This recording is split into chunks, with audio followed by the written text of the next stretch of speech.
우리 옆 사람과 서로 인사하시죠. 옆 사람 앞뒤로 보면서 인사합시다. 사랑합니다. 감사합니다. 그리고 한 번 더 인사합시다. 졸지 맙시다. 인사합시다.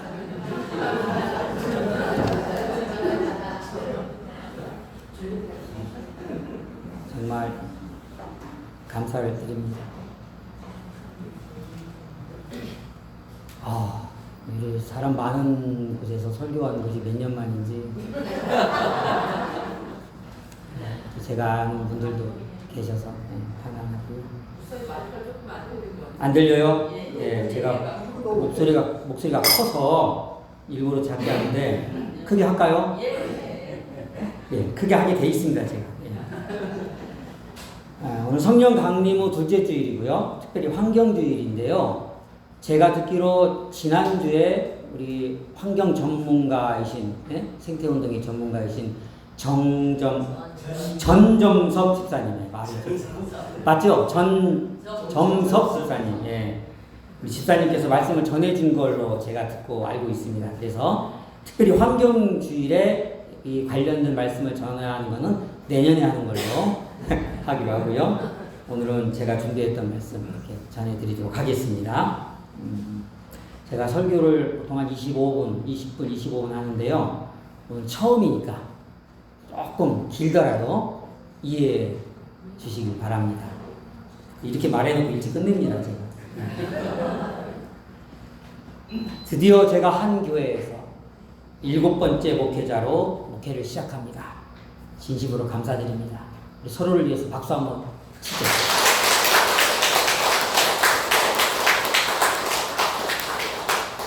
저는 이제 한 교회 목사입니다. 그냥 목사도 아니고 이제 처음으로 담임 목사입니다. 이곳에서 목회를 허락해 주신 우리 하나님께 진심으로 감사를 드립니다. 너무도 부족한 모습입니다. 너무나 약한 모습일 수도 있고 어리석은 모습일 수도 있지만 우리 서로를 위해서 기도하고 서로 섬겨주면서 하나님 나라의 삶을 누릴 수 있기를 소망합니다. 제가 오늘 본문 말씀을 무엇으로 정할까 기도하면서 준비한 시간이 2달입니다. 4월 초 한 교회의 청빙회에 대한 기도가 시작되었습니다. 그러면서 저는 사복음서를 필사하기 시작했습니다. 사복음서의 마지막 말씀이 요한복음 21장 말씀입니다. 마지막 요한복음 21장의 오늘의 본문을 미리 정한 겁니다. 한 교회 목사로서 첫 설교 이렇게 시작합니다. 우리 모두에게 하나님의 은혜가 가득하기를 소망합니다. 2000년 전쯤 됩니다. 갈릴리 바다 혹은 갈릴리 호숫가에 한 사람이 심각하게 질문을 하면서 걷고 있습니다. 그는 이미 부활하신 주님을 2번이나 만났지만 두려운 마음에 문을 닫고 있었지만 그 문 너머에서 너희에게 평강이 있을지어다 라고 말씀하시는 주님을 만났지만 그러나 그는 스스로에게 계속 묻습니다. 나 진짜 예수님을 사랑한 걸까? 나와 함께 있었던 예수님을 정말 나는 사랑한 걸까? 예수님과 함께 했던 그 시간들이 어떤 의미였을까? 그 사람은 묻습니다. 묻고 또 묻습니다. 우리가 신앙의 길을 걸어가면서 반드시 해야 될 것은 지금 내가 가는 길은 맞는가? 내가 가는 이 길은 정말 예수님이 원하는 길인가? 물어야 됩니다. 묻지 않으면 죽은 거예요. 나는 지금 잘 살고 있는가?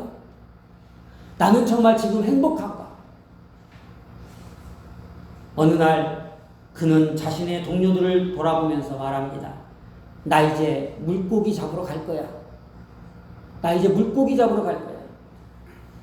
한 문장이지만 그 말의 무게는 결코 만만치 않습니다. 이 말을 단순하게 물고기 잡아서 나 이제 먹고 살 거야 생계를 걱정해서 한 말이 아닙니다. 예수님을 따르기 전, 예수님께 부름을 받기 전 그 원래 있었던 자리로 돌아가고자 하는 거예요. 배와 그물과 갈릴리의 새벽이 있던 그 삶의 자리로 다시 돌아갑니다. 즉 옛날로 돌아가고자 합니다. 우리도 모르는 사이에 옛날로 돌아가려고 하는 옛 습관으로 돌아가려고 하는 모습을 가진 존재입니다. 어쩔 수 없습니다. 이 사람의 이름은 베드로입니다. 베드로는 분명 그리고 표면적으로 주님을 만났습니다. 그리고 부활도 확인했습니다. 우리도 그렇습니다. 나름 예수님을 고백하고 하나님을 고백합니다. 만났습니다. 그러나 그의 속은, 내면의 삶은 다른 곳을 지금 바라보고 있습니다. 우리의 모습입니다. 평안할지어다 라고 말씀하시는 부활하신 주님을 만났지만 베드로는 자신의 내면에 새겨진 그 두려움, 미안함에서 벗어나지 못하고 있습니다. 어떤 두려움이고 어떤 미안함일까요? 주님께서 이제 십자가의 길을 걸어가기 그 직전 대제사장의 뜰에서 경험했던 너무도 안타까웠던, 두려웠던 그 밤의 기억이 지금 베드로를 붙잡고 있는 겁니다. 닭이 2번 울기 전에 온몸에 기억되고 있는 주님의 말씀이 지금 베드로를 붙잡고 있습니다. 닭이 2번 울기 전에 너는 나를 3번 부인할 거야. 베드로는 부활하신 주님을 보았습니다. 그러나 자기 자신은 아직도 그날 밤의 그 아픈 추억에서 벗어나지 못하는 겁니다. 그래서 베드로는 원래의 삶, 주님을 만나기 전의 삶으로 다시 돌아가겠다는 겁니다. 나 물고기 잡으러 갈 거야.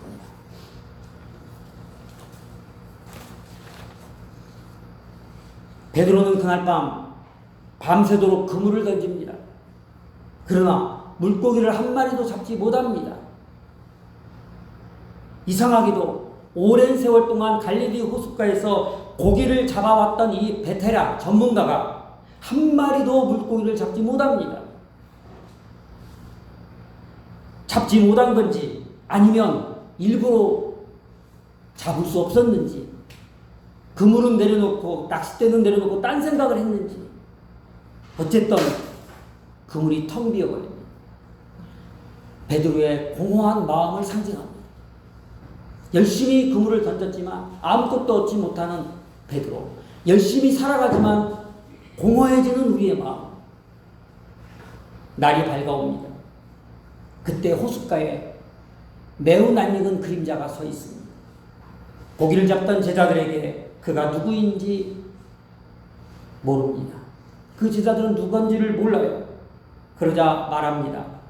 얘들아, 너희에게 고기가 있느냐? 너희에게 고기가 있느냐? 너희 지금 행복하니? 너희 지금 사는 게 괜찮니? 제자들이 대답합니다. 고기가 없나이다. 나 힘들어요. 나 외로워요. 나 답답해요. 그러자 다시 그가 말합니다. 그물을 배 오른편에 던져라. 그리하면 잡을 거야. 그들은 그 말씀에 따라 그물을 던졌고 그물을 들어 올리기 힘들 정도로 많은 고기를 잡게 됩니다. 하나님의 말씀에 따라 사는 삶은 행복할 수밖에 없음을 믿으시기를 바랍니다. 말씀에서 벗어나지 마십시오. 제자들은 바다에서 육지로 올라옵니다. 요한은, 오늘 본문 말씀을 기록한 요한은 이러한 새벽 아침의 풍경을 이렇게 묘사하면서 굉장히 독특한 단어 하나를 끼워 넣습니다. 제자들이 육지에 올라와서 보니 숯불이 있었다고 기록합니다. 숯불입니다. 모닥불이라도 해도 되는데 굳이 숯불이라고 표현합니다. 숯불로 구운 고기가, 숯불로 구운 생선이 맛있습니다. 아닌가요? 숯불로 구워주면 더 비쌉니다.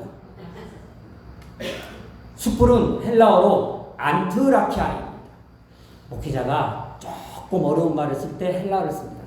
나 공부 좀 했다. 쉽게 준비한 거 아니다 말할 때 헬라어나 히브리어를 써요. 별거 아닌데 그냥 그거 쓰면 좀 뭔가 있는 설교 같아 보여요. 안트라키아. 기억 안 해도 됩니다. 숯불입니다. 요한복음 전체에서, 특히 신약성경 전체에서 2번 나오는 단어입니다. 첫 번째 나왔던 단어는 여러분들이 이미 들었습니다. 두 번째 여기에 들어있습니다. 요한복음 18장에 대제사장의 뜰에서 베드로가 추운 밤에 서서 불을 쬐고 있었던 그 불, 숯불입니다. 나는 그 사람의 제자가 아니다. 나는 저 사람을 몰라. 라고 부인했던 베드로와 함께 베드로의 그 부인의 현장을 지켜봤던 숯불.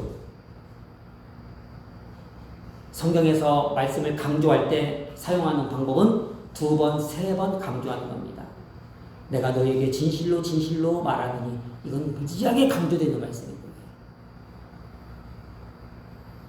베드로가 피하고 싶었던 기억, 그 냄새, 그 소리를 다시 요한은 소환을 했습니다.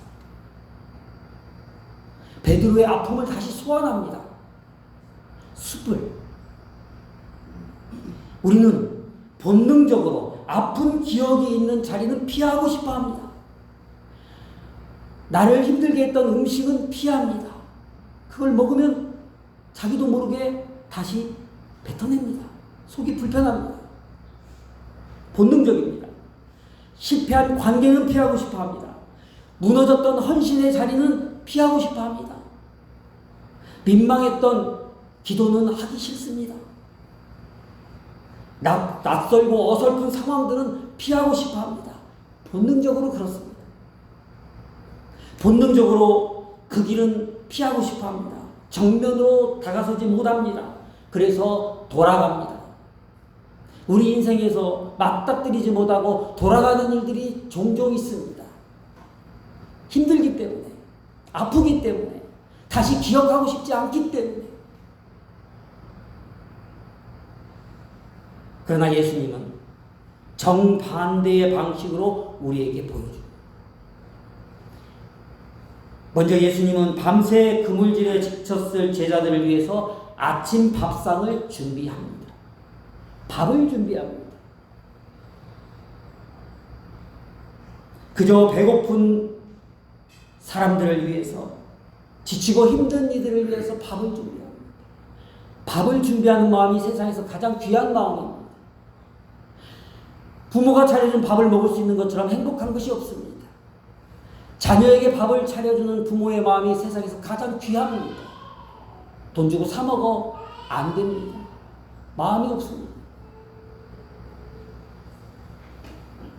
숯불을 피워서 맛있게 물고기를 구워 주었습니다. 왜 하필 숯불? 베드로의 트라우마가, 베드로의 상처가 가득 담겨있는 그 숯불로 구워줄까? 왜 요한은 굳이 숯불이라고 말하는 걸까? 우리의 삶 속에 그 숯불이 존재하기 때문에 그래요. 예수님은 베드로의 아픈 상처를 지금 건드는 것이 아니에요. 베드로를 꾸짖고자 하는 것이 절대 아니에요. 우리 예수님은 우리를 꾸짖거나 정죄하지 않습니다. 아무리 잘못해도. 오늘 신석규 장로님이 조금 이렇게 실수한 게, 사실 신석규 장로 실수한 게 아닌데, 예배드리면서 그걸 서로 웃어주면서 넘겨줄 수 있는 그런 여유, 그 마음을, 다른 사람의 실수와 뭐 잘못된 걸 좀 받아주고 이해해주는 그 마음을 우리 하나님이 받아주시는 줄로 믿습니다. 누가 좀 실수해도 뭐라고 하지 마세요. 웃어주시고. 예수님은 우리에게 그렇게 하십니다. 오히려 베드로를 쓰기 위해서 지금 베드로의 기억을 더욱 강하게 드러내게 합니다. 놀라운 일이에요. 예수님은 이미 존재하는 어쩔 수 없는 베드로의 아픔, 이미 그의 삶 속에 박혀버린 아픔, 그의 실패를 그냥 모른 척하고 넘어가지 않았다는 거예요. 오히려 그의 잘못을 드러내면서 그를 쓰시고자 합니다. 혼내는 것도 아니에요. 반성하라고 회개하라고 강요하지도 않아요. 여러분, 우리 신앙은 강요된다고 되어지는 신앙이 돼서는 안 돼요. 회개하라고 강요하는 신앙도 옳지 않아요. 하나님의 말씀으로 깨닫는 시간이 필요합니다. 그런 은혜가 필요합니다. 그런 기도가 필요합니다. 요한 베드로의 기억에 한 복판에 들어오셔서 숯불을 피우고 음식을 준비하시는 예수님, 그 마음을 우리는 읽어야 합니다. 예수님은 이제 말씀합니다. 제자들에게 나타나서 아침 식사를 주시고 잘 먹이신 다음에 천천히 입을 여십니다. 요한의 아들 시몬아, 이 사람들보다 너는 나를 더 사랑하느냐? 베드로에게만 주는 말씀일까요? 이 말씀을 전하는 저에게만 주는 말씀일까요? 이 말씀은 지금 우리에게 주시는 말씀입니다. 너는 나를 더 사랑하느냐?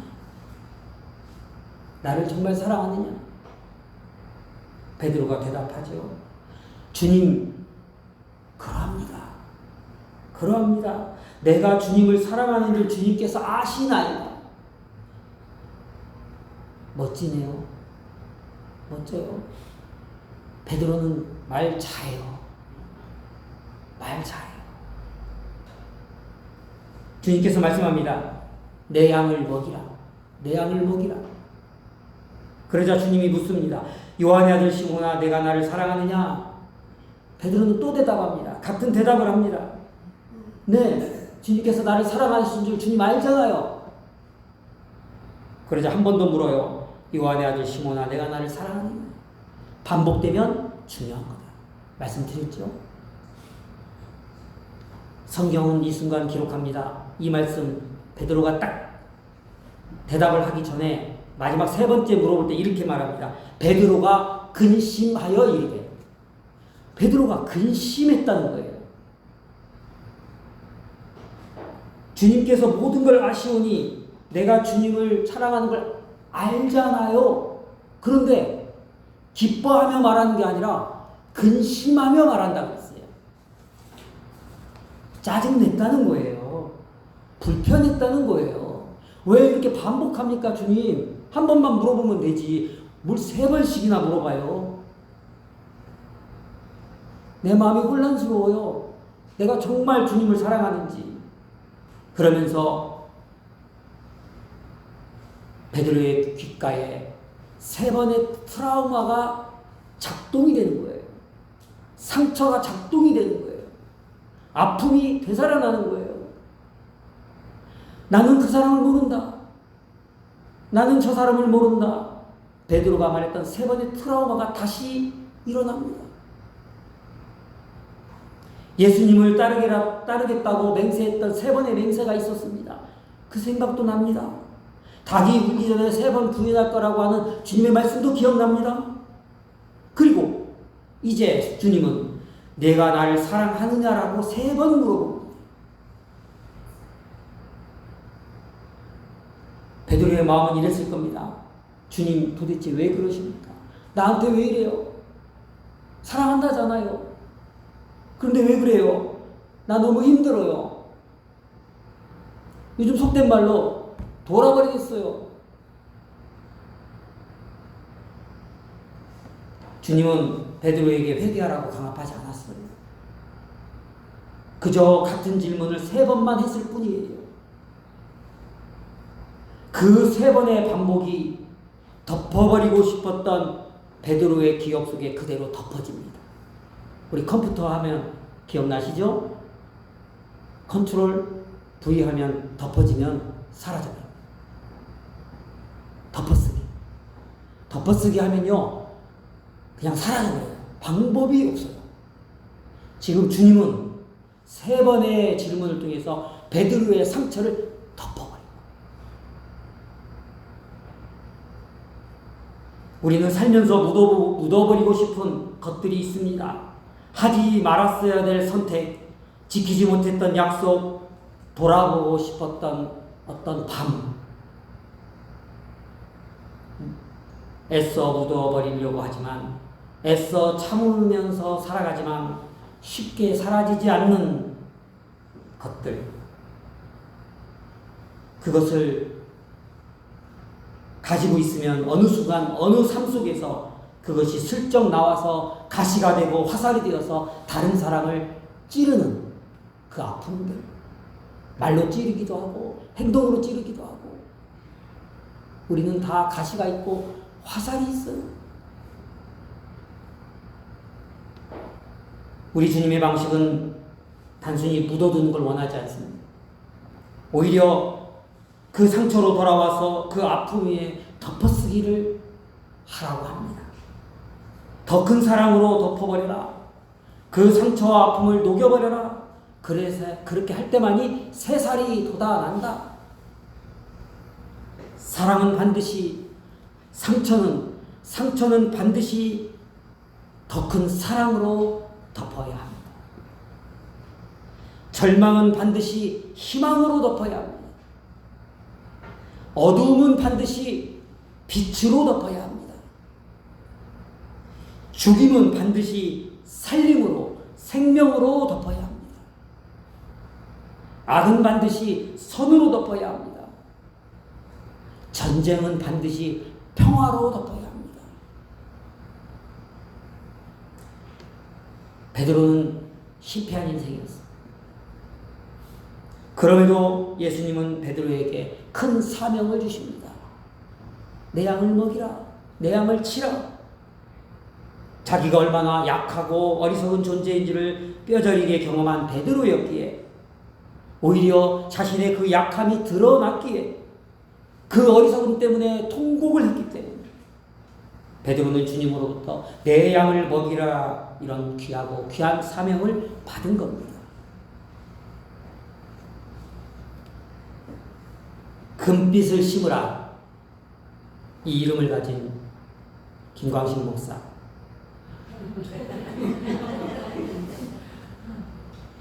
그죠? 저희 아버님이 이름을 미리 알고 잘 지어주신 거죠. 16년 전 전라도 광주에서 경상도 김해로 와서 호기롭게 겁도 없이 교회를 시작했습니다. 한 명의 교인도 없이 저희 세 명의 가족이 첫 예배를 드리면서 많이 울었던 기억이 있습니다. 나름 기도하고 전도하면서 사명을 감당하려고 애썼습니다. 나름 경험과 능력이 있다고 자부하면서 자신 있게 달려갔습니다. 항상 모든 일에 자신 있어 보이지 않습니까? 저는 굉장히 낙천적입니다. 웬만한 일에는 흔들리지 않습니다. 신경 안 씁니다. 제가 살이 좀 찌고 싶어서 좀 덜 움직이고 한 1kg 정도 쪘다가 얼굴도 조금 하얘졌다가 괜찮았었는데, 이사하면서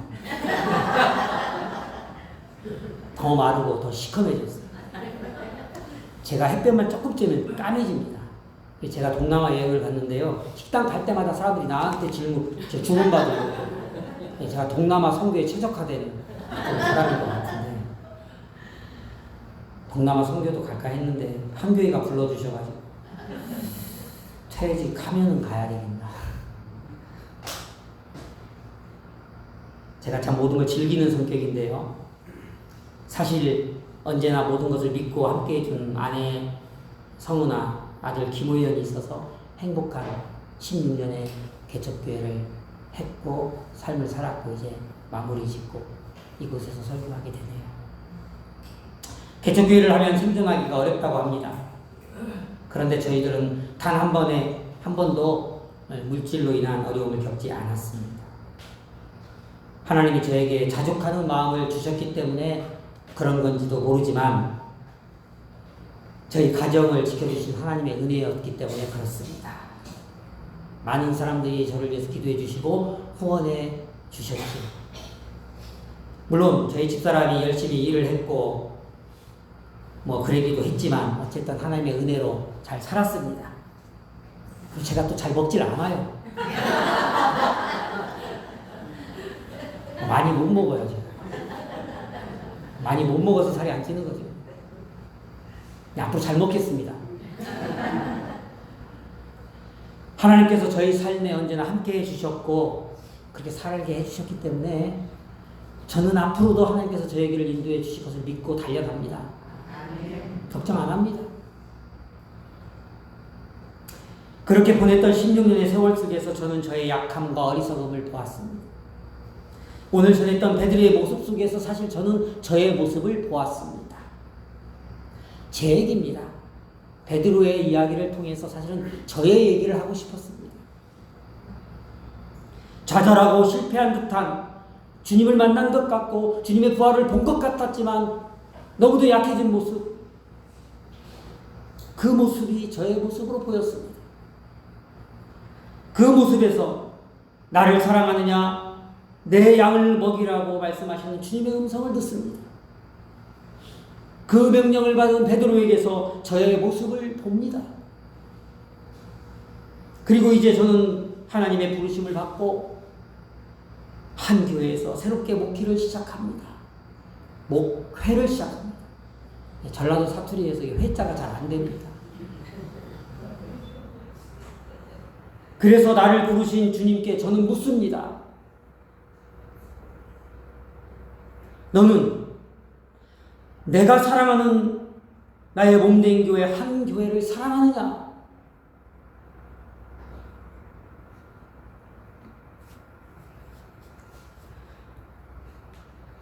(1981년 9월 6일) 석교의 요가원에서 모였던 13명, 그들이 꿈꾸었던 그 교회를 사랑하느냐?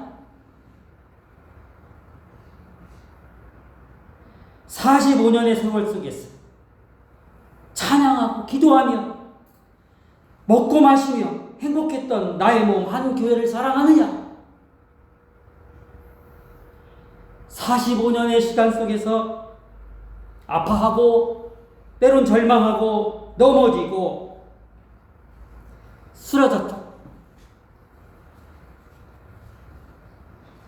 나의 몸 한 교회를 사랑하느냐?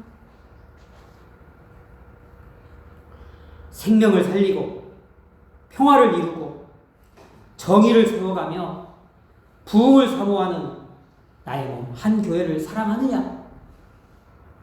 그리고 50년, 60년, 100년 계속 이어질 내가 흘린 피, 그 피로 세운 몸 한 교회를 사랑하느냐?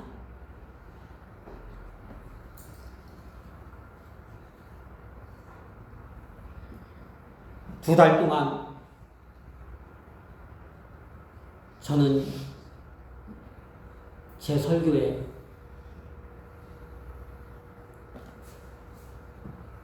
더 나아가질 못했습니다.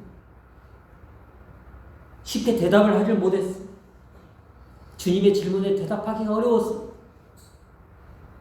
그러나 이제 대답하려고 합니다. 네, 주님 사랑하겠습니다.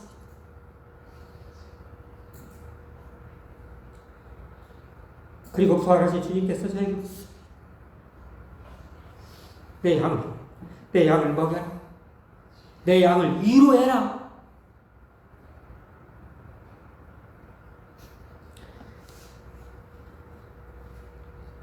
저는 기도합니다. 주님, 그렇다면 사랑할 수 있도록, 먹일 수 있도록, 위로할 수 있도록 힘을 주십시오.